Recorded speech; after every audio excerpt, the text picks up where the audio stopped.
Este é um trabalho voluntário, sem fins lucrativos, que oferece livros gravados em MP3 para aqueles que não têm condições de ler livros impressos. Para ouvir este e outros livros gratuitamente na íntegra, acesse nosso canal e leia as instruções na aba Sobre. Este livro foi gravado para o uso exclusivo da pessoa com deficiência visual, não podendo ser comercializado de acordo com a Lei nº 9.610, de 19 de fevereiro de 1998. Aforismo 97. Disse Jesus: o reino é semelhante a uma mulher que levava por um longo caminho uma vasilha cheia de farinha. Pelo caminho, uma alça da vasilha quebrou e a farinha se espalhou atrás dela sem que ela o percebesse. E por isto não se afligiu. Chegada em casa, ela colocou a vasilha no chão e achou-a vazia. Esta parábola não se encontra em nenhum outro evangelho. Palavras como estas desafiam a nossa inteligência como uma verdadeira charada. Essa mulher saiu de uma reunião espiritual em que pela primeira vez ouviu grandes verdades. Encheu-se de entusiasmo. Voltando para casa, encontrou-se com muita gente no longo caminho. Como neófita entusiasta, foi contando a todo mundo as novidades que ouvira. E, de falar tanto e derramar para fora o que ouvira, se esquece de aprofundar em si mesma as verdades. Não sabia trabalhar rumo à vertical, derramou tudo pela horizontal.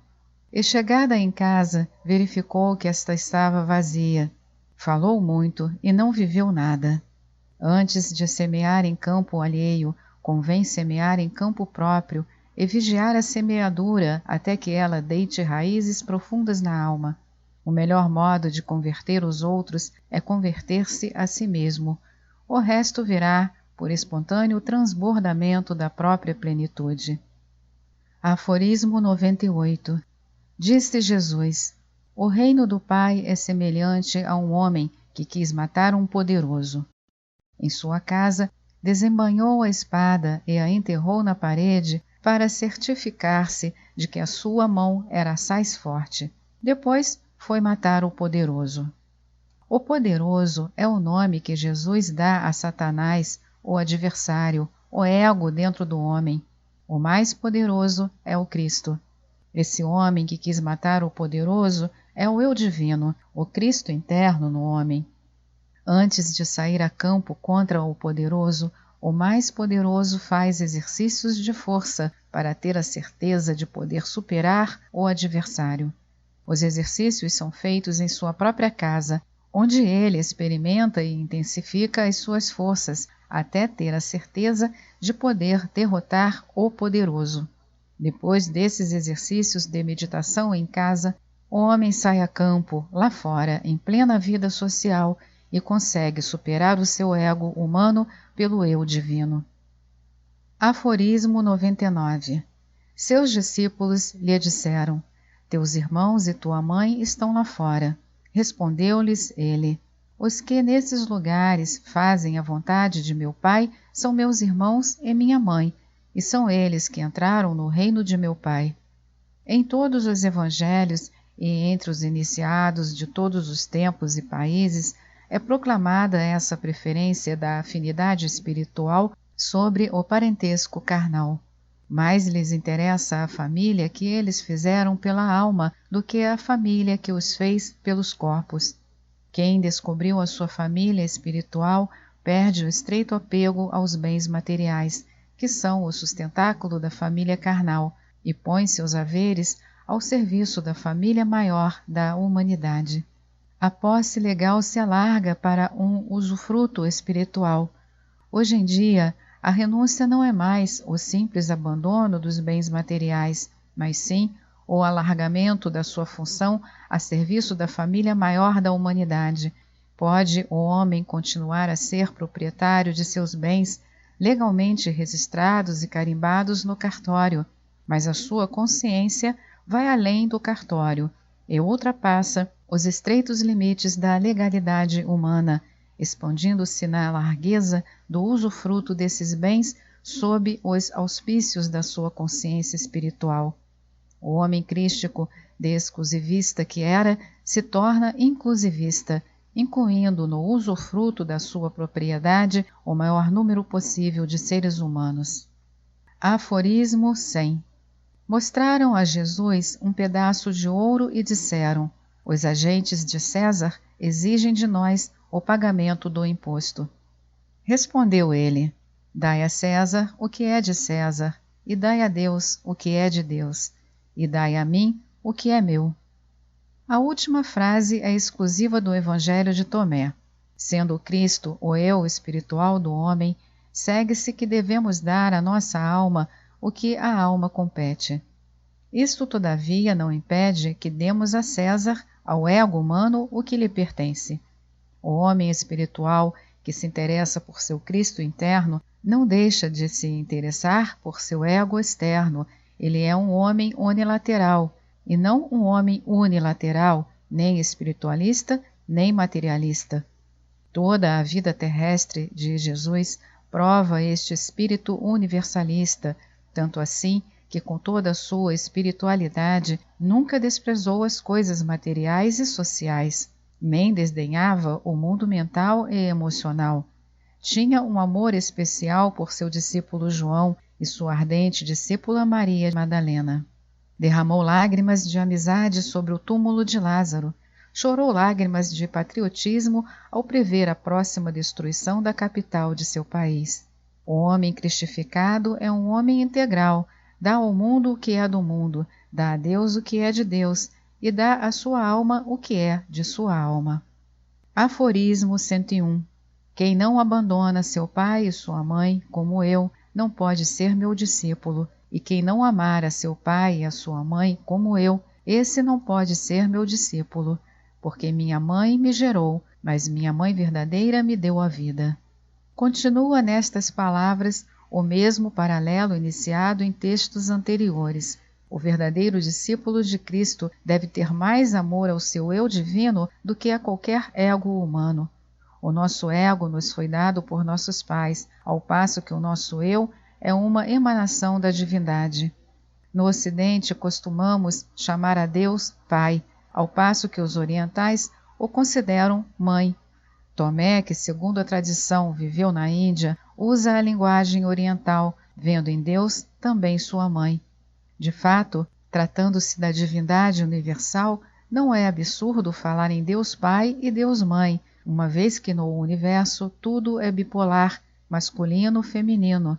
A divindade é nosso princípio vital gerador, que em si sintetiza tanto o doador paterno como o receptor materno. A Igreja Cristã Ortodoxa considera o Espírito Santo como Hagia Sophia, Santa Sabedoria, como um princípio vital feminino. Falando com acribia filosófica, a divindade não é síntese, mas é a grande tese, anterior a qualquer antítese e síntese. O uno absoluto da tese manifesta, que se manifesta sem cessar no verso relativo de antíteses e sínteses, que no mundo orgânico são os pais gerando o filho. A filosofia universica apresenta o universo como a eterna tese do uno, que se revela nas antíteses e sínteses temporárias do verso, realizando o universo. Quem nunca teve experiência mística da sua alma e só conhece o seu corpo, dificilmente compreenderá essa insistência de Jesus no supremo amor das almas que nasceram de Deus e são filhas da divindade. Aforismo 102. Disse Jesus: ai dos fariseus, eles se parecem com um cão deitado no coxo dos bois, não come nem deixa os bois comerem. Fariseu não é só certa classe de judeus. Fariseu quer dizer separatista, e todo ego humano é separatista. Julga-se separado de Deus e vive na ilusão do seu egocentrismo. Todo egoísta é como um cão que se deita sobre o alimento dos bois, que não é alimento para ele, e ao mesmo tempo impede que os animais comam a comida deles. O egoísta faz mal a si mesmo e faz mal aos outros. A fim de ultrapassar essa zona do ego, não basta ser altruísta e virtuoso, que podem ser formas de um egoísmo sublimado. Remendo novo em roupa velha. É necessário ultrapassar toda a zona da egoidade, viciosa e virtuosa, e nascer de novo pelo Espírito, fazer-se nova criatura em Cristo. A egoidade consiste essencialmente no mental do homem. Enquanto o homem não se transmentalizar, nada está resolvido, mas a transmentalização é a transecoficação, ou seja, a desintegração do ego e sua integração no eu superior. O ego, porém, se defende de todos os modos contra esse egocídio, uma vez que nada sabe do eu e tem que defender tenazmente o único tesouro que possui ou julga possuir. Somente uma invasão cósmica de fora do ego pode levá-lo a uma transegoficação ou transmentalização redentora. Esse impacto cósmico, a graça, levaria o ego a uma integração cósmica, levaria a uma cosmificação ou autorrealização. Mas como pode a graça atuar sobre um ego cristalizado na sua impenetrável egoidade? O que é humanamente impossível é cosmicamente possível.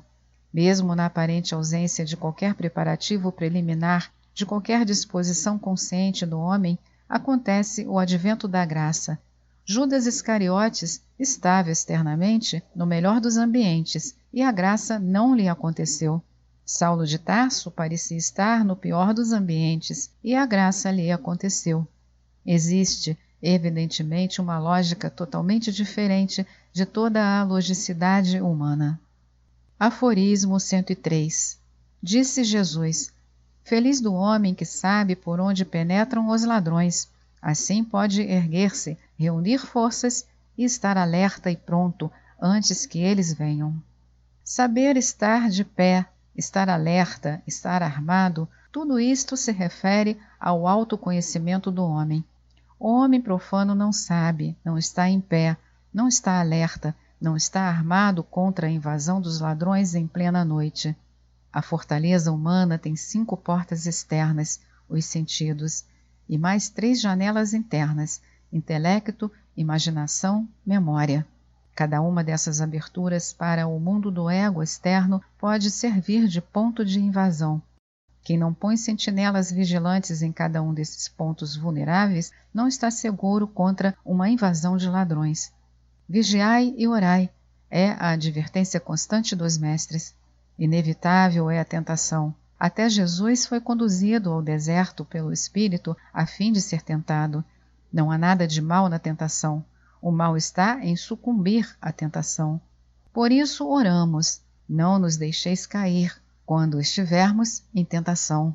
A encarnação do nosso espírito num corpo material é necessária para a evolução do nosso eu divino, mas como a nossa alma é dotada de criatividade ou livre-arbítrio, compete-lhe aproveitar-se dessa resistência para superar os obstáculos e não deixar-se superar por eles. A vida terrestre não é uma punição, mas um teste e um desafio para evolvermos e nos autorrealizarmos. Esta é mais uma edição do canal Livros Falados Voz Humana. Que o bem, o bom e o belo se multipliquem em benefício das criaturas.